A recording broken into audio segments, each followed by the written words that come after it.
Galatia ମଣ୍ଡଳୀ ନିକଟକୁ ପ୍ରେରିତ ପାଉଲଙ୍କ ପତ୍ର ଅଧ୍ୟାୟ 1।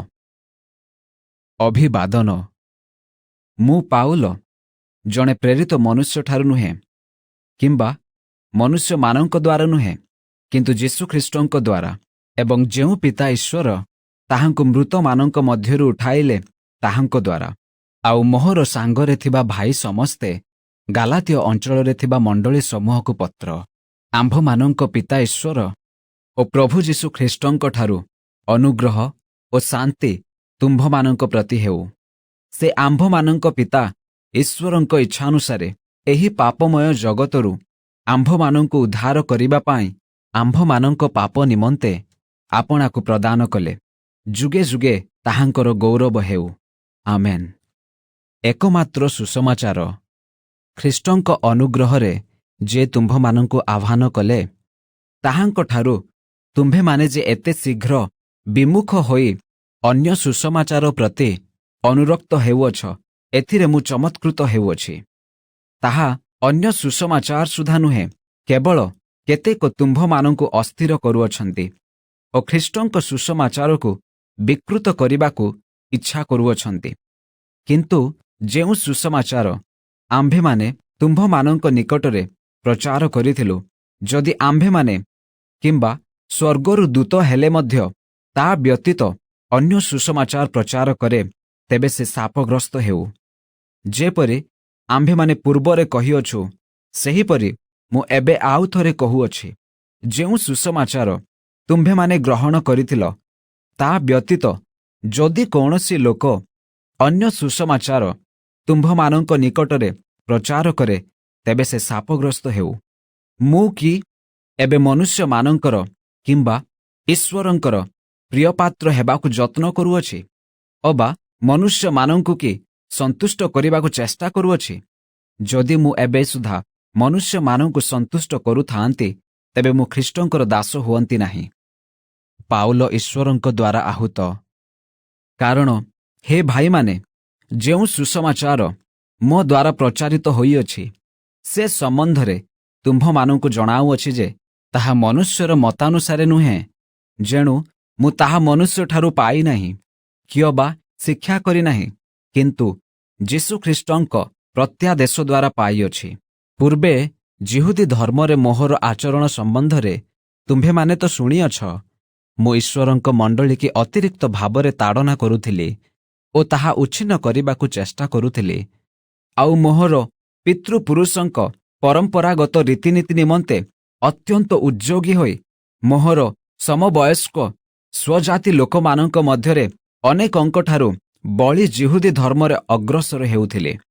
କିନ୍ତୁ ଯେ ମୋହର ମାତାଙ୍କ ଉଦରରୁ ମୋତେ ପୃଥକ୍ କରିଥିଲେ ଓ ଆପଣା ଅନୁଗ୍ରହରେ ମୋତେ ଆହ୍ୱାନ କଲେ, ସେ ଯେତେବେଳେ ଆପଣା ପୁତ୍ରଙ୍କୁ ମୋଠାରେ ପ୍ରକାଶ କରିବା ନିମନ୍ତେ ସନ୍ତୁଷ୍ଟ ହେଲେ, ଯେପରି ମୁଁ ଅଣଯିହୁଦୀମାନଙ୍କ ମଧ୍ୟରେ ସୁସମାଚାର ପ୍ରଚାର କରେ, ସେତେବେଳେ ମୁଁ ମନୁଷ୍ୟଠାରୁ କୌଣସି ପରାମର୍ଶ ନ ନେଇ, କିଅବା ମୋ ପୂର୍ବରେ ନିଯୁକ୍ତ ପ୍ରେରିତମାନଙ୍କ ନିକଟକୁ ଜେରୁସାଲାମ ସହରକୁ ନ ଯାଇ ସେହି କ୍ଷଣି ଆରବ ଦେଶକୁ ବାହାରିଗଲି। ପୁନଶ୍ଚ ମୁଁ ଦମେଶକ ସହରକୁ ବାହୁଡ଼ି ଆସିଲି। ତାହାପରେ 3 ବର୍ଷ ଉତ୍ତାରେ ମୁଁ ପିତରଙ୍କ ସହିତ ସାକ୍ଷାତ କରିବା ନିମନ୍ତେ ଜେରୁସାଲାମ ସହରକୁ ଗଲି ଓ ତାହାଙ୍କ ସହିତ 15 ଦିନ ରହିଲି। କିନ୍ତୁ ପ୍ରଭୁଙ୍କ ଭାଇ ଯାକୁବଙ୍କ ଛଡ଼ା ପ୍ରେରିତମାନଙ୍କର ଅନ୍ୟ କାହାରିକୁ ଦେଖିଲି ନାହିଁ। ମୁଁ ଯେଉଁ ସବୁ ବିଷୟ ତୁମ୍ଭମାନଙ୍କୁ ଲେଖୁଅଛି, ଦେଖ, ଈଶ୍ୱରଙ୍କ ସାକ୍ଷାତରେ କହୁଅଛି, ମୁଁ ମିଥ୍ୟା କହୁନାହିଁ। ପରେ ମୁଁ ସିରିଆ ଓ କିଲିକିଆ ଅଞ୍ଚଳକୁ ଗଲି। ଯିହୁଦିଆ ପ୍ରଦେଶର ଖ୍ରୀଷ୍ଟାଶ୍ରିତ ମଣ୍ଡଳୀ ସମୂହ ନିକଟରେ ମୁଁ ବ୍ୟକ୍ତିଗତ ଭାବେ ପରିଚିତ ନଥିଲି। ସେମାନେ କେବଳ ଶୁଣୁଥିଲେ, ଏବଂ ଯେଉଁ ବ୍ୟକ୍ତି ପୂର୍ବେ ଆମ୍ଭମାନଙ୍କୁ ତାଡ଼ନା କରୁଥିଲେ ଏବଂ ଥରେ ଯେଉଁ ବିଶ୍ୱାସ ମତକୁ ଉଚ୍ଛିନ୍ନ କରିବାକୁ ଚେଷ୍ଟା କରୁଥିଲେ, ସେ ଏବେ ସୁସମାଚାର ପ୍ରଚାର କରୁଅଛନ୍ତି, ଆଉ ସେମାନେ ମୋ ସକାଶେ ଈଶ୍ୱରଙ୍କ ପ୍ରଶଂସା କରୁଥିଲେ। ଗାଲାତୀୟ ଅଧ୍ୟାୟ 2। ପାଉଲ ପ୍ରେରିତମାନଙ୍କ ଦ୍ୱାରା ଗୃହୀତ। ତାହାପରେ 14 ବର୍ଷ ଗତ ହୁଅନ୍ତେ ମୁଁ ବର୍ଣ୍ଣବାଙ୍କ ସହିତ ପୁନଶ୍ଚ ଜେରୁସାଲମ ସହରକୁ ଗଲି। ତିତୋସଙ୍କୁ ମଧ୍ୟ ସାଙ୍ଗରେ ଘେନି ଯାଇଥିଲି। ମୁଁ ପ୍ରତ୍ୟାଦେଶ ପ୍ରାପ୍ତ ହୋଇ ଗମନ କଲି। ଆଉ ମୁଁ ଅଣଜିହୁଦୀମାନଙ୍କ ମଧ୍ୟରେ ଯେଉଁ ସୁସମାଚାର ପ୍ରଚାର କରୁଅଛି ତାହା ସେମାନଙ୍କୁ ବୁଝାଇ ଦେଲି। କିନ୍ତୁ ମୋହର ପୂର୍ବ ଅବା ବର୍ତ୍ତମାନ ପରିଶ୍ରମ ଯେପରି ବିଫଳ ନ ହୁଏ, ଏଥିପାଇଁ ଯେଉଁମାନେ ସମ୍ମାନ ଯୋଗ୍ୟ କେବଳ ସେମାନଙ୍କୁ ପୃଥକ ଭାବରେ ବୁଝାଇଲେ। ମାତ୍ର ମୋହର ସଙ୍ଗୀ ତିତୋସ, ଯେ ଗ୍ରୀକ୍ ଲୋକ ଥିଲେ, ସେ ସୁଦ୍ଧା ସୁନ୍ନତ ହେବା ନିମନ୍ତେ ବାଧ୍ୟ କରାଯାଇନଥିଲେ। ଆମ୍ଭମାନଙ୍କ ମଧ୍ୟକୁ ଆନିତ କେତେଜଣ ଭଣ୍ଡ ଭ୍ରାତା ସକାଶେ ଏପରି ହେଲା। ଖ୍ରୀଷ୍ଟ ଯୀଶୁଙ୍କଠାରେ ଆମ୍ଭମାନଙ୍କର ଯେଉଁ ସ୍ୱାଧୀନତା ଅଛି, ଚର ସ୍ୱରୂପେ ସେଥିର ଛିଦ୍ର ଅନ୍ୱେଷଣ କରି ଆମ୍ଭମାନଙ୍କୁ ଦାସତ୍ୱର ବନ୍ଧନରେ ଆବଦ୍ଧ କରିବା ନିମନ୍ତେ ସେମାନେ ଗୁପ୍ତରେ ପ୍ରବେଶ କରିଥିଲେ।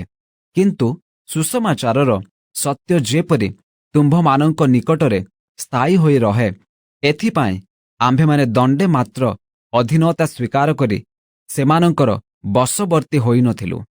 ଆଉ ଯେଉଁମାନେ ଗଣ୍ୟମାନ୍ୟ ବୋଲି ଖ୍ୟାତ, ସେମାନେ କି ପ୍ରକାର ଲୋକ ଥିଲେ ସେଥିରେ ମୋହର ଯାଏ ଆସେ ନାହିଁ। ଈଶ୍ୱର ମନୁଷ୍ୟର ମୁଖାପେକ୍ଷା କରନ୍ତି ନାହିଁ। ସେହି ଗଣ୍ୟମାନ୍ୟ ବ୍ୟକ୍ତିମାନେ ମୋତେ କିଛି ନୂଆ ଶିକ୍ଷା ଦେଲେ ନାହିଁ। ବରଂ ଅନ୍ୟ ପକ୍ଷରେ ଯେତେବେଳେ ସେମାନେ ଦେଖିଲେ ଯେ ପିତରଙ୍କୁ ଯେପରି ସୁନ୍ନତି ପ୍ରାପ୍ତ ଜିହୁଦୀମାନଙ୍କ ମଧ୍ୟରେ ମୋତେ ସେହିପରି ଅସୁନ୍ନତି ପ୍ରାପ୍ତ ଅଣଜିହୁଦୀମାନଙ୍କ ମଧ୍ୟରେ ସୁସମାଚାର ପ୍ରଚାର କରିବାର ଭାର ଅର୍ପିତ ହୋଇଅଛି। କାରଣ ସୁନ୍ନତିମାନଙ୍କ ନିକଟରେ ପ୍ରେରିତ ପଦର କର୍ମ କରିବା ନିମନ୍ତେ ଯେ ପିତରଙ୍କୁ ସକ୍ଷମ କଲେ, ଅଣଜିହୁଦୀମାନଙ୍କ ନିକଟରେ ସେହି କର୍ମ କରିବାକୁ ସେ ମୋତେ ମଧ୍ୟ ସକ୍ଷମ କଲେ। ଆଉ ଯେତେବେଳେ ସେମାନେ ମୋତେ ପ୍ରଦତ୍ତ ଅନୁଗ୍ରହ ବିଷୟ ବୁଝିଲେ, ସେତେବେଳେ ସ୍ତମ୍ଭ ସ୍ୱରୂପେ ଖ୍ୟାତ ଯାକୁବ, ପିତର ଓ ଯୋହନ ମୋତେ ଓ ବର୍ଣ୍ଣବାଙ୍କୁ ସହଭାଗିତାର ଦକ୍ଷିଣ ହସ୍ତ ପ୍ରଦାନ କଲେ, ଯେପରି ଆମ୍ଭେମାନେ ଅଣଜିହୁଦୀମାନଙ୍କ ମଧ୍ୟରେ କାର୍ଯ୍ୟ କରୁ ଓ ସେମାନେ ସୁନ୍ନତିମାନଙ୍କ ମଧ୍ୟରେ କାର୍ଯ୍ୟ କରନ୍ତି। ଆମ୍ଭେମାନେ ଯେପରି ଦରିଦ୍ରମାନଙ୍କୁ ସ୍ମରଣ କରୁ, କେବଳ ଏହା ସେମାନେ ଆମ୍ଭମାନଙ୍କୁ କହିଥିଲେ, ତାହା କରିବା ନିମନ୍ତେ ମୁଁ ମଧ୍ୟ ଉଦ୍ଯୋଗୀ ଥିଲି। ପିତରଙ୍କୁ ପାଉଲଙ୍କର ଅନୁଯୋଗ। ଏବଂ ଯେତେବେଳେ କୈଫା ଆନ୍ତିଓଖିଆକୁ ଆସିଥିଲେ, ସେତେବେଳେ ମୁଁ ମୁଖ ଉପରେ ତାହାଙ୍କୁ ଅନୁଯୋଗ କଲି, କାରଣ ସେ ଦୋଷୀ ଥିଲେ। ଯେଣୁ ଯାକୁବଙ୍କଠାରୁ କେତେକ ଜଣ ଆସିବା ପୂର୍ବେ ସେ ଅଣଜିହୁଦୀ ବିଶ୍ୱାସୀମାନଙ୍କ ସହିତ ଭୋଜନ କରୁଥିଲେ। କିନ୍ତୁ ଯେତେବେଳେ ସେମାନେ ଆସିଲେ, ସେତେବେଳେ ସେ ସୁନ୍ନତି ବିଶ୍ୱାସୀମାନଙ୍କ ଭୟରେ ସେମାନଙ୍କର ସଙ୍ଗ ପରିତ୍ୟାଗ କରି ଆପଣାକୁ ପୃଥକ ରଖିଲେ। ଆଉ ଅବଶିଷ୍ଟ ଜିହୁଦୀ ବିଶ୍ୱାସୀମାନେ ମଧ୍ୟ ତାହାଙ୍କ ସହିତ ସେହି ପ୍ରକାରେ କପଟ ବ୍ୟବହାର କଲେ, ଏପରିକି ବର୍ଣ୍ଣବା ସୁଦ୍ଧା ସେମାନଙ୍କ କପଟରେ ପଡ଼ିଗଲେ।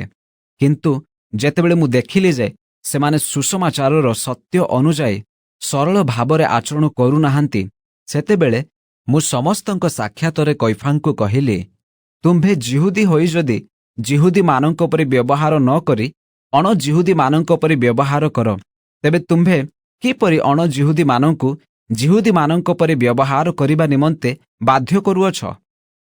ବିଶ୍ୱାସ ଦ୍ୱାରା ଧାର୍ମିକ ଗଣିତ। ଆମ୍ଭେମାନେ ଜନ୍ମରେ ଜିହୁଦୀ, ଅଣଜିହୁଦୀ ପାପୀ ନୋହୁଁ, ତଥାପି ମୋଶାଙ୍କ ବ୍ୟବସ୍ଥାର କ୍ରିୟାକର୍ମ ଦ୍ୱାରା ମନୁଷ୍ୟ ଧାର୍ମିକ ଗଣିତ ନ ହୋଇ କେବଳ ଯୀଶୁ ଖ୍ରୀଷ୍ଟଙ୍କଠାରେ ବିଶ୍ୱାସ ଦ୍ୱାରା ଯେ ଧାର୍ମିକ ଗଣିତ ହୁଏ, ଏହା ଜାଣି ଆମ୍ଭେମାନେ ମଧ୍ୟ ଯୀଶୁ ଖ୍ରୀଷ୍ଟଙ୍କଠାରେ ବିଶ୍ୱାସ କରିଅଛୁ।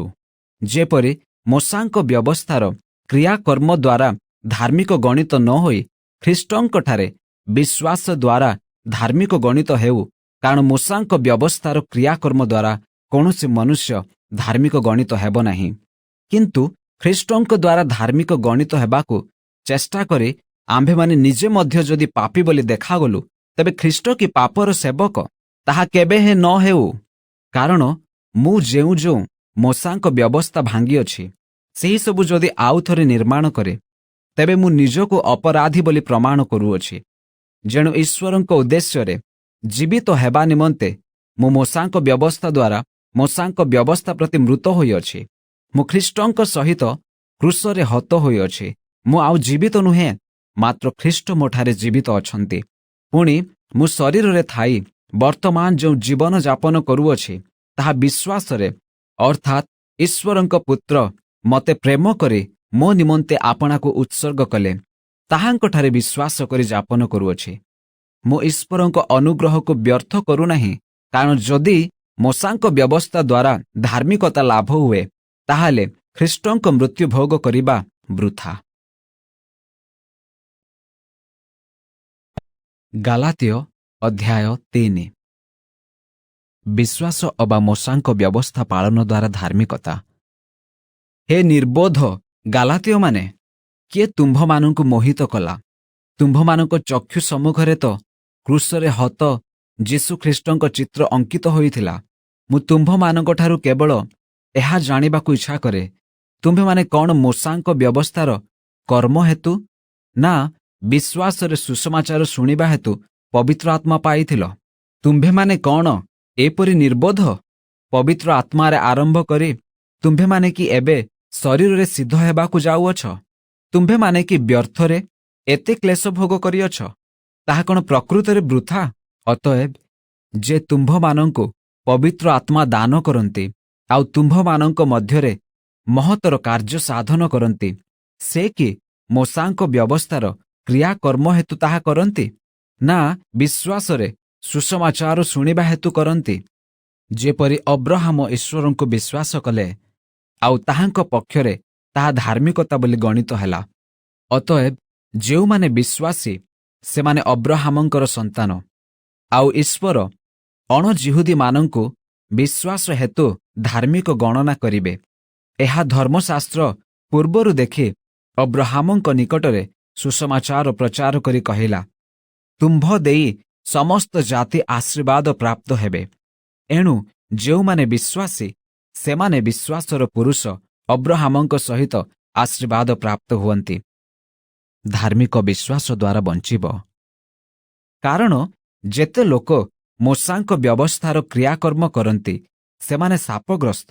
ଯେଣୁ ଲେଖା ଅଛି, ଯେ କେହି ମୋଶାଙ୍କ ବ୍ୟବସ୍ଥା ପୁସ୍ତକରେ ଲିଖିତ ସମସ୍ତ କଥା ପାଳନ କରିବା ପାଇଁ ସେଥିରେ ନିତ୍ୟ ପ୍ରବୃତ୍ତ ନ ହୁଏ, ସେ ଶାପଗ୍ରସ୍ତ।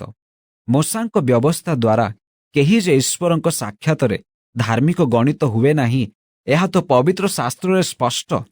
କାରଣ ଧାର୍ମିକ ବିଶ୍ୱାସ ଦ୍ୱାରା ବଞ୍ଚିବ। ଆଉ ବିଶ୍ୱାସ ମୋଶାଙ୍କ ବ୍ୟବସ୍ଥାର ମୂଳ ବିଷୟ ନୁହେଁ। ମୋଶାଙ୍କ ବ୍ୟବସ୍ଥାର ମୂଳ ବିଷୟ ଏହି ଯେ ଏହି ସବୁ ପାଳନ କରେ, ସେ ସେଥିରେ ବଞ୍ଚିବ। ଯୀଶୁଖ୍ରୀଷ୍ଟଙ୍କ ଦ୍ୱାରା ଅବ୍ରାହମଙ୍କର ଆଶୀର୍ବାଦ ଯେପରି ଅଣଜିହୁଦୀମାନଙ୍କ ପ୍ରତି ବର୍ତ୍ତେ, ପୁଣି ଆମ୍ଭେମାନେ ଯେପରି ବିଶ୍ୱାସ ହେତୁ ପ୍ରତିଜ୍ଞାତ ଆତ୍ମା ପ୍ରାପ୍ତ ହେଉ, ଏଥିପାଇଁ ଖ୍ରୀଷ୍ଟ ଆମ୍ଭମାନଙ୍କ ନିମନ୍ତେ ଅଭିଶପ୍ତ ହୋଇ ମୋଶାଙ୍କ ବ୍ୟବସ୍ଥାର ଅଭିଶାପରୁ ଆମ୍ଭମାନଙ୍କୁ ମୂଲ୍ୟ ଦେଇ ମୁକ୍ତ କଲେ। କାରଣ ଯେପରି ପବିତ୍ର ଶାସ୍ତ୍ରରେ ଲେଖା ଅଛି, ଯେ କେହି ଖୁଣ୍ଟରେ ଟଙ୍ଗାଯାଏ, ସେ ଅଭିଶପ୍ତ। ମୋଶାଙ୍କ ବ୍ୟବସ୍ଥା ଏବଂ ପ୍ରତିଜ୍ଞା। ହେ ଭାଇମାନେ, ମୁଁ ମନୁଷ୍ୟ ଭାବରେ କହୁଅଛି, ଚୁକ୍ତି ମନୁଷ୍ୟ ଦ୍ୱାରା କରାଗଲେ ସୁଦ୍ଧା ଯେତେବେଳେ ତାହା ସ୍ଥିରୀକୃତ ହୁଏ, ସେତେବେଳେ କେହି ତାହା ଅନ୍ୟଥା କରିପାରେ ନାହିଁ ବା ସେଥିରେ କିଛି ଯୋଗ କରିପାରେ ନାହିଁ।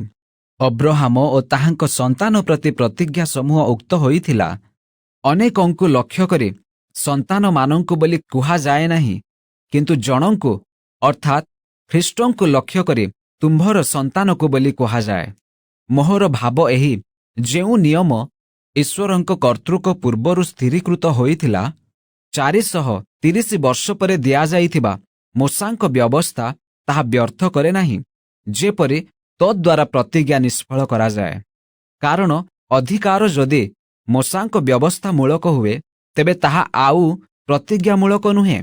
କିନ୍ତୁ ଈଶ୍ୱର ପ୍ରତିଜ୍ଞା ଦ୍ୱାରା ଅବ୍ରାହମଙ୍କୁ ତାହା ଦାନ କରିଅଛନ୍ତି। ତେବେ ମୋଶାଙ୍କ ବ୍ୟବସ୍ଥା କାହିଁକି ଦିଆଗଲା?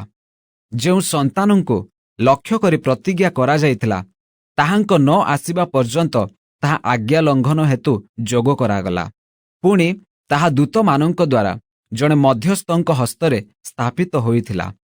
ମଧ୍ୟସ୍ଥ ଗୋଟିଏ ପକ୍ଷର ପ୍ରତିନିଧି ନୁହନ୍ତି, କିନ୍ତୁ ଈଶ୍ୱର ଏକ।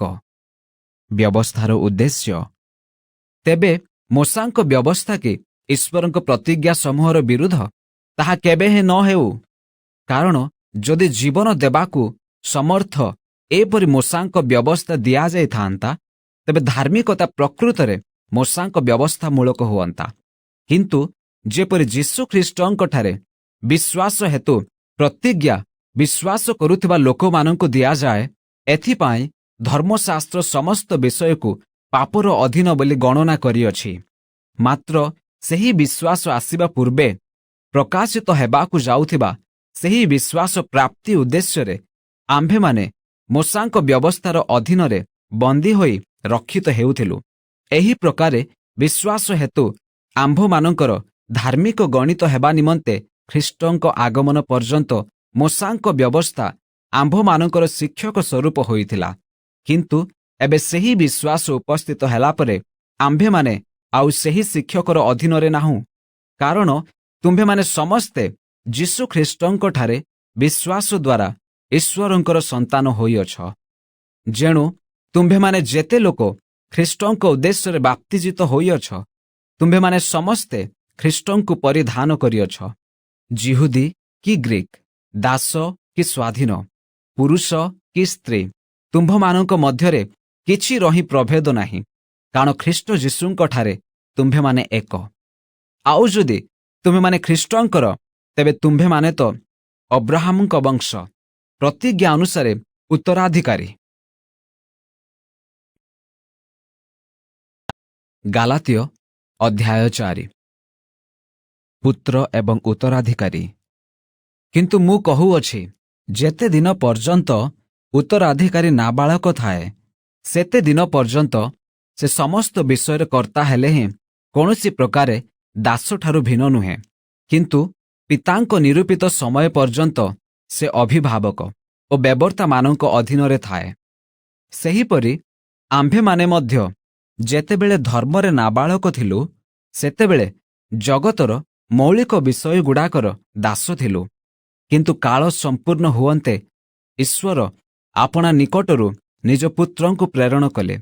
ସେ ସ୍ତ୍ରୀ ଜାତ ହୋଇ ମୋଶାଙ୍କ ବ୍ୟବସ୍ଥାର ଅଧୀନ ହେଲେ, ଯେପରି ସେ ମୂଲ୍ୟ ଦେଇ ମୋଶାଙ୍କ ବ୍ୟବସ୍ଥାଧୀନ ଲୋକମାନଙ୍କୁ ମୁକ୍ତ କରନ୍ତି। ପୁଣି ଆମ୍ଭେମାନେ ପୁତ୍ରତ୍ୱର ଅଧିକାର ପ୍ରାପ୍ତ ହେଉ। ଆଉ ତୁମ୍ଭେମାନେ ପୁତ୍ର, ଏଥିସକାଶେ ଈଶ୍ୱର ଆପଣା ନିକଟରୁ ନିଜ ପୁତ୍ରଙ୍କ ଆତ୍ମାଙ୍କୁ ଆମ୍ଭମାନଙ୍କ ହୃଦୟକୁ ପ୍ରେରଣ କଲେ। ସେହି ଆତ୍ମା ଆବ୍ବା ପିତ ବୋଲି ଡାକନ୍ତି। ଏଣୁ ତୁମ୍ଭେ ଆଉ ଦାସ ନୁହଁ, କିନ୍ତୁ ପୁତ୍ର। ପୁଣି ଯଦି ପୁତ୍ର, ତେବେ ଈଶ୍ୱରଙ୍କ କର୍ତ୍ତୃକ ଉତ୍ତରାଧିକାରୀ। ଗାଲାତୀୟମାନଙ୍କ ନିମନ୍ତେ ପାଉଲଙ୍କ ଉଦ୍ବିଗ୍ନତା। ମାତ୍ର ପୂର୍ବରେ ତୁମ୍ଭେମାନେ ଈଶ୍ୱରଙ୍କୁ ନ ଜାଣି ଯେଉଁମାନେ ପ୍ରକୃତରେ ଈଶ୍ୱର ନୁହନ୍ତି ସେମାନଙ୍କର ଦାସ ଥିଲ। କିନ୍ତୁ ଏବେ ଈଶ୍ୱରଙ୍କ ପରିଚୟ ପାଇଅଛ, ବରଂ ଈଶ୍ୱରଙ୍କ ଦ୍ୱାରା ପରିଚିତ ହୋଇଅଛ। ତେବେ କିପରି ଆଉ ଥରେ ଦୁର୍ବଳ ଓ ଅକିଞ୍ଚନ ମୌଳିକ ବିଷୟଗୁଡ଼ିକ ପ୍ରତି ଫେରିଯାଇ ପୁନର୍ବାର ସେହି ସବୁର ଦାସ ହେବାକୁ ଇଚ୍ଛା କରୁଅଛ? ତୁମ୍ଭେମାନେ ବିଶେଷ ବିଶେଷ ଦିନ, ମାସ, ପର୍ବ ଓ ବର୍ଷ ପାଳନ କରିଥାଅ। ତୁମ୍ଭମାନଙ୍କ ନିମନ୍ତେ ମୁଁ ଯେଉଁ ପରିଶ୍ରମ କରିଅଛି, କାଳେ ତାହା ବ୍ୟର୍ଥ ହୁଏ, ତୁମ୍ଭମାନଙ୍କ ସମ୍ବନ୍ଧରେ ମୋହର ଏହି ଭୟ ହେଉଅଛି। ହେ ଭାଇମାନେ, ମୁଁ ତୁମ୍ଭମାନଙ୍କୁ ନିବେଦନ କରୁଅଛି, ତୁମ୍ଭେମାନେ ମୋ ପରି ହୁଅ, କାରଣ ମୁଁ ତୁମ୍ଭମାନଙ୍କ ପରି ହୋଇଅଛି। ତୁମ୍ଭେମାନେ ମୋ ପ୍ରତି କୌଣସି ଅନ୍ୟାୟ କରିନାହଁ। କିନ୍ତୁ ତୁମ୍ଭେମାନେ ଜାଣ ଯେ ଶାରୀରିକ ପୀଡ଼ା ହେତୁ ମୁଁ ତୁମ୍ଭମାନଙ୍କ ନିକଟରେ ପ୍ରଥମ ଥର ସୁସମାଚାର ପ୍ରଚାର କରିଥିଲି। ଆଉ ତୁମ୍ଭମାନଙ୍କ ପରୀକ୍ଷା ସ୍ୱରୂପ ମୋହର ଶାରୀରିକ ଅବସ୍ଥା ତୁମ୍ଭେମାନେ ତୁଚ୍ଛ କଲ ନାହିଁ ବା ଘୃଣା କଲ ନାହିଁ। କିନ୍ତୁ ତୁମ୍ଭେମାନେ ଈଶ୍ୱରଙ୍କ ଜଣେ ଦୂତ ସ୍ୱରୂପେ, ଏପରିକି ଖ୍ରୀଷ୍ଟ ଯୀଶୁଙ୍କ ସ୍ୱରୂପେ ମୋତେ ଗ୍ରହଣ କଲ। ତେବେ ତୁମ୍ଭମାନଙ୍କର ସେହି ଆନନ୍ଦ କାହିଁ? କାରଣ ମୁଁ ତୁମ୍ଭମାନଙ୍କ ପକ୍ଷରେ ସାକ୍ଷ୍ୟ ଦେଉଅଛି ଯେ ସମ୍ଭବ ହୋଇଥିଲେ ତୁମ୍ଭେମାନେ ଆପଣା ଆପଣାର ଚକ୍ଷୁ ଉତ୍ପାଟନ କରି ମୋତେ ଦେଇଥାନ୍ତ। ଅତଏବ ମୁଁ ତୁମ୍ଭମାନଙ୍କୁ ସତ୍ୟ କହିବାରୁ କି ତୁମ୍ଭମାନଙ୍କର ଶତ୍ରୁ ହୋଇଅଛି? ସେମାନେ ତ ତୁମ୍ଭମାନଙ୍କ ବିଷୟରେ ଉଦ୍ଯୋଗୀ, କିନ୍ତୁ ଭଲ ଅଭିପ୍ରାୟରେ ନୁହେଁ। ବରଂ ତୁମ୍ଭେମାନେ ଯେପରି ସେମାନଙ୍କ ବିଷୟରେ ଉଦ୍ଯୋଗୀ ହୁଅ, ଏଥି ନିମନ୍ତେ ସେମାନେ ତୁମ୍ଭମାନଙ୍କୁ ମୋଠାରୁ ପୃଥକ କରିବାକୁ ଇଚ୍ଛା କରୁଅଛନ୍ତି। କେବଳ ମୁଁ ତୁମ୍ଭମାନଙ୍କ ସହିତ ଥିବା ସମୟରେ ନୁହେଁ, ମାତ୍ର ସବୁ ସମୟରେ ଉତ୍ତମ ବିଷୟରେ ଉଦ୍ଯୋଗୀ ହେବା ଭଲ। ହେ ମୋହର ପିଲାମାନେ, ଯେ ପର୍ଯ୍ୟନ୍ତ ତୁମ୍ଭମାନଙ୍କଠାରେ ଖ୍ରୀଷ୍ଟ ମୂର୍ତ୍ତିମାନ ହୋଇ ନାହାନ୍ତି, ସେ ପର୍ଯ୍ୟନ୍ତ ତୁମ୍ଭମାନଙ୍କ ସକାଶେ ମୁଁ ପୁନର୍ବାର ପ୍ରସବ ବେଦନାରେ ବ୍ୟଥିତ ହେଉଅଛି। ମୁଁ ଯେପରି ବର୍ତ୍ତମାନ ତୁମ୍ଭମାନଙ୍କ ନିକଟରେ ଉପସ୍ଥିତ ହୋଇ ଅନ୍ୟ ଭାବରେ କଥା କହିପାରନ୍ତି, ଏହା ମୋହର ଇଚ୍ଛା, କାରଣ ମୁଁ ତୁମ୍ଭମାନଙ୍କ ବିଷୟରେ ହତବୁଦ୍ଧି ହେଉଅଛି। ହାଗାର ଓ ସାରାଙ୍କ ଉଦାହରଣ। ମୋଶାଙ୍କ ବ୍ୟବସ୍ଥାର ଅଧୀନ ହେବାକୁ ଇଚ୍ଛା କରୁଅଛ ଯେ ତୁମ୍ଭେମାନେ ମୋତେ କୁହ ତ, ତୁମ୍ଭେମାନେ କ'ଣ ମୋଶାଙ୍କ ବ୍ୟବସ୍ଥାର ବାକ୍ୟ ଶୁଣୁନାହଁ? କାରଣ ପବିତ୍ର ଶାସ୍ତ୍ରରେ ଲେଖା ଅଛି, ଅବ୍ରାହମଙ୍କର 2ଟି ପୁତ୍ର ଥିଲେ, ଜଣେ ଦାସୀଠାରୁ ଓ ଆଉ ଜଣେ ସ୍ୱାଧୀନା ସ୍ତ୍ରୀଠାରୁ ଜାତ। ଯେ ଦାସୀର ପୁତ୍ର ସେ ଶାରୀରିକ ସ୍ୱଭାବ ଅନୁସାରେ ଜାତ ହେଲା, ମାତ୍ର ଯେ ସ୍ୱାଧୀନା ସ୍ତ୍ରୀର ପୁତ୍ର ସେ ପ୍ରତିଜ୍ଞା ବଳରେ ଜାତ ହେଲା। ଏହି ସମସ୍ତ କଥାର ରୂପକ ଅର୍ଥ ଅଛି, କାରଣ ଏହି ସ୍ତ୍ରୀମାନେ 2ଟି ନିୟମ ସ୍ୱରୂପ। ଗୋଟିଏ ନିୟମ ସିନୟ ପର୍ବତରୁ ଉତ୍ପନ୍ନ, ତାହା ଦାସତ୍ୱ ନିମନ୍ତେ ସନ୍ତାନ ପ୍ରସବକାରିଣୀ ହାଗାର ସେଥିର ନିଦର୍ଶନ। ହାଗାର ଏହି ଶବ୍ଦ ଆରବ ଦେଶରେ ସିନୟ ପର୍ବତକୁ ବୁଝାଏ। ପୁଣି ତାହା ବର୍ତ୍ତମାନ ଜେରୁସାଲାମ ସହରର ସମତୁଲ୍ୟ, କାରଣ ଏ ଆପଣା ସନ୍ତାନମାନଙ୍କ ସହିତ ଦାସତ୍ୱରେ ରହିଅଛି। କିନ୍ତୁ ଉର୍ଦ୍ଧ୍ୱସ୍ଥ ଜେରୁସାଲାମ ସ୍ୱାଧୀନା, ସେ ଆମ୍ଭମାନଙ୍କ ଜନନୀ।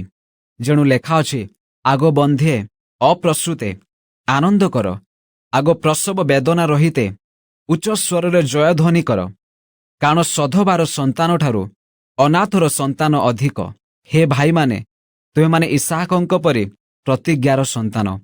କିନ୍ତୁ ଶାରୀରିକ ସ୍ୱଭାବ ଅନୁସାରେ ଯେ ଜାତ, ସେ ଯେପରି ସେ ସମୟରେ ଆତ୍ମାଙ୍କ ପ୍ରତିଜ୍ଞା ଅନୁସାରେ ଯେ ଜାତ ତାହାଙ୍କୁ ତାଡ଼ନା କରୁଥିଲା, ସେହିପରି ଏବେ ମଧ୍ୟ ଘଟୁଅଛି। ମାତ୍ର ଶାସ୍ତ୍ର କ'ଣ କୁହେ?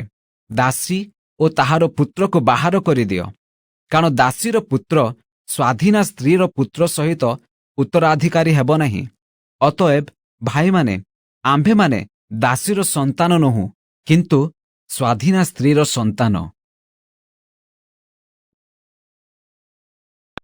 ଗାଲାତୀୟ ଅଧ୍ୟାୟ 5। ଖ୍ରୀଷ୍ଟଙ୍କଠାରେ ସ୍ୱାଧୀନତା। ସ୍ୱାଧୀନତା ନିମନ୍ତେ ଖ୍ରୀଷ୍ଟ ଆମ୍ଭମାନଙ୍କୁ ମୁକ୍ତ କରିଅଛନ୍ତି। ଅତଏବ ସ୍ଥିର ହୋଇ ରୁହ ଏବଂ ଦାସତ୍ୱ ଜୁଆଳିରେ ଆଉ ଥରେ ଯୋଚାନ ଯାଅ। ଦେଖ, ମୁଁ ପାଉଲ ତୁମ୍ଭମାନଙ୍କୁ କହୁଅଛି, ଯଦି ତୁମ୍ଭମାନଙ୍କର ସୁନ୍ନତ ହୁଏ, ତେବେ ଖ୍ରୀଷ୍ଟଙ୍କ ଦ୍ୱାରା ତୁମ୍ଭମାନଙ୍କର କୌଣସି ଲାଭ ହେବ ନାହିଁ। ମୁଁ ସୁନ୍ନତ ପ୍ରାପ୍ତ ହେଉଥିବା ପ୍ରତ୍ୟେକ ଜଣକୁ ପୁନର୍ବାର ସାକ୍ଷ୍ୟ ଦେଉଅଛି ଯେ ସେ ସମସ୍ତ ମୋଶାଙ୍କ ବ୍ୟବସ୍ଥା ପାଳନ କରିବା ନିମନ୍ତେ ଦାୟୀ। ତୁମ୍ଭେମାନେ ଯେତେ ଲୋକ ମୋଶାଙ୍କ ବ୍ୟବସ୍ଥା ଦ୍ୱାରା ଧାର୍ମିକ ଗଣିତ ହେବାକୁ ଚାହୁଁଅଛ, ତୁମ୍ଭେମାନେ ଖ୍ରୀଷ୍ଟଙ୍କଠାରୁ ବିଚ୍ଛିନ୍ନ ହୋଇଅଛ। ତୁମ୍ଭେମାନେ ଅନୁଗ୍ରହରୁ ପତିତ ହୋଇଅଛ, କାରଣ ଆମ୍ଭେମାନେ ଈଶ୍ୱରଙ୍କ ଆତ୍ମାଙ୍କ ଦ୍ୱାରା ବିଶ୍ୱାସ ହେତୁ ଧାର୍ମିକତା ପ୍ରାପ୍ତିର ଆଶାରେ ଅପେକ୍ଷା କରୁଅଛୁ। ଯେଣୁ ଖ୍ରୀଷ୍ଟ ଯୀଶୁଙ୍କ ସହଭାଗିତାରେ ସୁନ୍ନତ କି ଅସୁନ୍ନତ କିଛି ନୁହେଁ, କିନ୍ତୁ ପ୍ରେମରେ କାର୍ଯ୍ୟସାଧକ ବିଶ୍ୱାସ ହିଁ ସାର। ତୁମ୍ଭେମାନେ ତ ଉତ୍ତମ ରୂପେ ଦୌଡ଼ୁଥିଲ। କିଏ ତୁମ୍ଭମାନଙ୍କୁ ବାଧା ଦେଲା ଯେ ସତ୍ୟର ଅବାଧ୍ୟ ହୋଇଅଛ?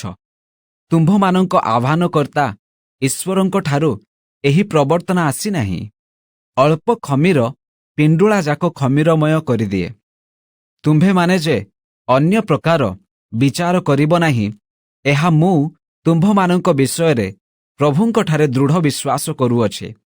କିନ୍ତୁ ଯେ ତୁମ୍ଭମାନଙ୍କୁ ଅସ୍ଥିର କରୁଅଛି, ସେ ଯେ କେହି ହେଉ ଆପଣାର ଦଣ୍ଡ ବହନ କରିବ। କିନ୍ତୁ ହେ ଭାଇମାନେ, ଯଦି ମୁଁ ଏବେ ସୁଦ୍ଧା ସୁନ୍ନତ ବିଧି ପ୍ରଚାର କରୁଅଛି, ତେବେ କାହିଁକି ମୁଁ ଏ ଯାଇ ତାଡ଼ନା ଭୋଗ କରୁଅଛି? ତାହେଲେ କୃଶ ତ ଆଉ ବିଘ୍ନର କାରଣ ନୁହେଁ।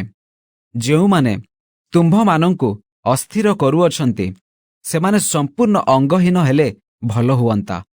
କାରଣ ହେ ଭାଇମାନେ, ତୁମ୍ଭେମାନେ ସ୍ୱାଧୀନତା ନିମନ୍ତେ ଆହୁତ ହୋଇଅଛ। କେବଳ ତୁମ୍ଭର ସ୍ୱାଧୀନତାକୁ ଶାରୀରିକ ଅଭିଳାଷ ପୂରଣ ନିମନ୍ତେ ସୁଯୋଗ ସ୍ୱରୂପେ ବ୍ୟବହାର ନ କର, ବରଂ ପ୍ରେମରେ ପରସ୍ପରର ସେବା କର। କାରଣ ସମସ୍ତ ମୋଶାଙ୍କ ବ୍ୟବସ୍ଥା ଏହି ଗୋଟିଏ ବାକ୍ୟରେ ସିଦ୍ଧ ହୁଏ, ତୁମ୍ଭେ ଆପଣା ପ୍ରତିବାସୀକୁ ଆତ୍ମତୁଲ୍ୟ ପ୍ରେମ କର। କିନ୍ତୁ ତୁମ୍ଭେମାନେ ଯଦି କାମୁଡ଼ା କାମୁଡ଼ି ହୋଇ ପରସ୍ପରକୁ ଗ୍ରାସ କର, ତେବେ ସାବଧାନ, ଯେପରି ପରସ୍ପର ଦ୍ୱାରା ବିନଷ୍ଟ ନ ହୁଅ। ଆତ୍ମାଙ୍କ ଦ୍ୱାରା ଆଚରଣ। ମୋହର ଭାବ ଏହି, ଆତ୍ମାଙ୍କ ଦ୍ୱାରା ଆଚରଣ କର, ତାହା ହେଲେ ତୁମ୍ଭେମାନେ ଶରୀରର ଅଭିଳାଷ ପୂର୍ଣ୍ଣ କରିବ ନାହିଁ। କାରଣ ଶରୀରର ଅଭିଳାଷ ଆତ୍ମାଙ୍କ ପ୍ରତିକୂଳ, ଆଉ ଆତ୍ମାଙ୍କ ଅଭିଳାଷ ଶରୀରର ପ୍ରତିକୂଳ। ଯେଣୁ ଏହି ଦୁଇ ପରସ୍ପରର ବିପରୀତ। ଫଳତଃ ତୁମ୍ଭେମାନେ ଯାହା ଯାହା ଇଚ୍ଛା କର ସେହି ସବୁ କରିପାର ନାହିଁ। କିନ୍ତୁ ଯଦି ତୁମ୍ଭେମାନେ ଈଶ୍ୱରଙ୍କ ଆତ୍ମାଙ୍କ ଦ୍ୱାରା ପରିଚାଳିତ ହୁଅ, ତେବେ ମୋଷାଙ୍କ ବ୍ୟବସ୍ଥାର ଅଧୀନ ନୁହଁ।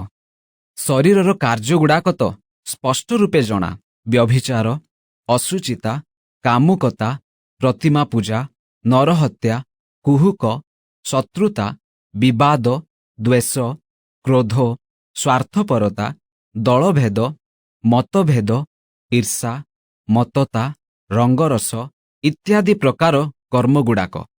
ମୁଁ ପୂର୍ବରେ ଯେପରି ତୁମ୍ଭମାନଙ୍କୁ କହିଥିଲି, ସେହିପରି ଆଗରୁ କହୁଅଛି ଯେ ଯେଉଁମାନେ ଏହିସବୁ ପ୍ରକାର କର୍ମ କରନ୍ତି, ସେମାନେ ଈଶ୍ୱରଙ୍କ ରାଜ୍ୟର ଅଧିକାରୀ ହେବେ ନାହିଁ। କିନ୍ତୁ ପବିତ୍ର ଆତ୍ମାଙ୍କ ଫଳ ପ୍ରେମ, ଆନନ୍ଦ, ଶାନ୍ତି, ଦୀର୍ଘ ସହିଷ୍ଣୁତା, ପରୋପକାରିତା, ଭଦ୍ରତା, ବିଶ୍ୱସ୍ତତା, ମୃଦୁତା ଓ ଆତ୍ମସଂଯମ, ଏହି ସମସ୍ତ ବିରୁଦ୍ଧରେ କୌଣସି ମୋଷାଙ୍କ ବ୍ୟବସ୍ଥା ନାହିଁ। ଯେଉଁମାନେ ଖ୍ରୀଷ୍ଟ ଯୀଶୁଙ୍କର, ସେମାନେ ଶରୀରକୁ ସେଥିର କାମନା ଓ ଅଭିଳାଷ ସହିତ କ୍ରୁଶରେ ହତ କରିଅଛନ୍ତି। ଯଦି ଆମ୍ଭେମାନେ ପବିତ୍ର ଆତ୍ମାଙ୍କ ଦ୍ୱାରା ଜୀବନ ପ୍ରାପ୍ତ କରିଅଛୁ, ତେବେ ପବିତ୍ର ଆତ୍ମାଙ୍କ ଦ୍ୱାରା ମଧ୍ୟ ଆଚରଣ କରୁ। ଆମ୍ଭେମାନେ ବୃଥା ଗର୍ବୀ ହୋଇ ପରସ୍ପରକୁ ବିରକ୍ତ ନ କରୁ ଓ ପରସ୍ପରକୁ ଈର୍ଷା ନ କରୁ। ଗାଲାତୀୟ ଅଧ୍ୟାୟ 6। ପରସ୍ପରର ଭାର ବହନ କରିବା। ହେ ଭାଇମାନେ, ଯଦି କେହି କୌଣସି ଅପରାଧରେ ଧରାପଡ଼େ, ଆତ୍ମିକ ଯେ ତୁମ୍ଭେମାନେ ମୃଦୁ ଭାବରେ ସେହି ପ୍ରକାର ଲୋକକୁ ସଂଶୋଧନ କର। ପୁଣି କିଏ ଜାଣି ନିଜେ ମଧ୍ୟ ପରୀକ୍ଷାରେ ପଡ଼ିପାର, ଏଥିପାଇଁ ଆପଣା ବିଷୟରେ ସାବଧାନ ହୁଅ। ପରସ୍ପରର ଭାର ବହନ କର। ଏହି ପ୍ରକାରେ ତୁମ୍ଭେମାନେ ଖ୍ରୀଷ୍ଟଙ୍କ ବ୍ୟବସ୍ଥା ସଫଳ କରିବ। ଯଦି କୌଣସି ଲୋକ ଅସାର ହେଲେ ହେଁ ଆପଣାକୁ ବଡ଼ ବୋଲି ମନେ କରେ, ତେବେ ସେ ନିଜକୁ ପ୍ରବଞ୍ଚନା କରେ। କିନ୍ତୁ ପ୍ରତ୍ୟେକ ଜଣ ଆପଣା କର୍ମ ପରୀକ୍ଷା କରୁ, ତେବେ ସେ ଅନ୍ୟ ସହିତ ଆପଣାକୁ ତୁଳନା କରିବା ଦ୍ୱାରା ଦର୍ପ ନ କରି କେବଳ ନିଜଠାରେ ଦର୍ପର କାରଣ ପାଇବ। କାରଣ ପ୍ରତ୍ୟେକ ଜଣ ଆପଣା ଭାର ବହନ କରିବ। କିନ୍ତୁ ଯେ ଈଶ୍ୱରଙ୍କ ବାକ୍ୟରେ ଶିକ୍ଷା ପ୍ରାପ୍ତ ହୁଏ, ସେ ଶିକ୍ଷାଦାତାଙ୍କୁ ସମସ୍ତ ଉତ୍ତମ ବିଷୟର ସହଭାଗୀ କରାଉ। ଭ୍ରାନ୍ତ ନ ହୁଅ, ଈଶ୍ୱର ବିଦ୍ରୂପର ପାତ୍ର ନୁହନ୍ତି। କାରଣ ମନୁଷ୍ୟ ଯାହା ବୁଣେ ତାହା ହିଁ କାଟିବ। ଯେଣୁ ଯେ ଆପଣା ଶରୀର ଉଦ୍ଦେଶ୍ୟରେ ବୁଣେ, ସେ ଶରୀରରୁ ଉତ୍ପନ୍ନ କ୍ଷୟଣୀୟ ଶସ୍ୟ କାଟିବ। କିନ୍ତୁ ଯେ ପବିତ୍ର ଆତ୍ମାଙ୍କ ଉଦ୍ଦେଶ୍ୟରେ ବୁଣେ, ସେ ଆତ୍ମାଙ୍କଠାରୁ ଉତ୍ପନ୍ନ ଅନନ୍ତ ଜୀବନ ରୂପ ଶସ୍ୟ କାଟିବ। ଆମ୍ଭେମାନେ ଉତ୍ତମ କର୍ମ କରିବାରେ କ୍ଳାନ୍ତ ନ ହେଉ, କାରଣ କ୍ଳାନ୍ତ ନହେଲେ ଉପଯୁକ୍ତ ସମୟରେ ଶସ୍ୟ କାଟିବା। ଅତଏବ ଆମ୍ଭେମାନେ ସୁଯୋଗ ଅନୁସାରେ ସମସ୍ତଙ୍କର, ବିଶେଷତଃ ଏକ ପରିବାରଭୁକ୍ତ ବିଶ୍ୱାସୀ ସମସ୍ତଙ୍କର ମଙ୍ଗଳ କରୁ। ଶେଷ ସତର୍କବାଣୀ ଓ ଅଭିବାଦନ। ଦେଖ, କିପରି ବଡ଼ ବଡ଼ ଅକ୍ଷରରେ ମୋହର ନିଜ ହସ୍ତରେ ମୁଁ ତୁମ୍ଭମାନଙ୍କ ନିକଟକୁ ଲେଖିଅଛି। ଯେଉଁମାନେ ବାହ୍ୟ କ୍ରିୟାକର୍ମ ଦ୍ୱାରା ସୁଖ୍ୟାତି ପାଇବାକୁ ଇଚ୍ଛା କରନ୍ତି, ସେମାନେ ତୁମ୍ଭମାନଙ୍କୁ ସୁନ୍ନତ ହେବା ପାଇଁ ବାଧ୍ୟ କରନ୍ତି। ଖ୍ରୀଷ୍ଟଙ୍କ କ୍ରୁଶ ହେତୁ ସେମାନେ ଯେପରି ତାଡ଼ନା ଭୋଗ ନ କରନ୍ତି, କେବଳ ସେଥି ନିମନ୍ତେ ତାହା କରନ୍ତି। କାରଣ ଯେଉଁମାନେ ସୁନ୍ନତ ବିଧି ସମର୍ଥନ କରନ୍ତି, ସେମାନେ ନିଜେ ସୁଦ୍ଧା ମୋଷାଙ୍କ ବ୍ୟବସ୍ଥା ପାଳନ କରନ୍ତି ନାହିଁ। ବରଂ ସେମାନେ ଯେପରି ତୁମ୍ଭମାନଙ୍କ ଶରୀର ସମ୍ବନ୍ଧରେ ଗର୍ବ କରିପାରନ୍ତି, ଏଥିପାଇଁ ସେମାନେ ତୁମ୍ଭମାନଙ୍କୁ ସୁନ୍ନତ କରାଇବାକୁ ଇଚ୍ଛା କରନ୍ତି। କିନ୍ତୁ ଆମ୍ଭମାନଙ୍କ ପ୍ରଭୁ ଯୀଶୁ ଖ୍ରୀଷ୍ଟଙ୍କର କ୍ରୁଶ ବ୍ୟତୀତ ଆଉ କାହିଁରେ ଦର୍ପ କରିବା ମୋ ଠାରୁ ଦୂରେ ଥାଉ। ତାହାଙ୍କ ଦ୍ୱାରା ଜଗତ ମୋ ପ୍ରତି ଓ ମୁଁ ଜଗତ ପ୍ରତି କ୍ରୁଶରେ ହତ ହୋଇଅଛି। କାରଣ ସୁନ୍ନତ କିମ୍ବା ଅସୁନ୍ନତ କିଛି ନୁହେଁ, କିନ୍ତୁ ନୂତନ ସୃଷ୍ଟି ହିଁ ସାର। ଆଉ ଯେତେ ଲୋକ ଏହି ନିୟମାନୁସାରେ ଆଚରଣ କରନ୍ତି, ସେମାନଙ୍କ ଉପରେ ଓ ଈଶ୍ୱରଙ୍କର ଇସ୍ରାଏଲ ଉପରେ ଶାନ୍ତି ଓ ଦୟା ବର୍ତ୍ତୁ। ଆଜିଠାରୁ କେହି ଆଉ ମୋତେ କଷ୍ଟ ନ ଦେଉ, କାରଣ ମୁଁ ମୋହର ଶରୀରରେ ଯୀଶୁଙ୍କ କ୍ଷତ ଦାଗ ବହନ କରୁଅଛି। ହେ ଭାଇମାନେ, ଆମ୍ଭମାନଙ୍କ ପ୍ରଭୁ ଯୀଶୁ ଖ୍ରୀଷ୍ଟଙ୍କର ଅନୁଗ୍ରହ ତୁମ୍ଭମାନଙ୍କ ସହବର୍ତ୍ତୀ ହେଉ। ଆମେନ୍।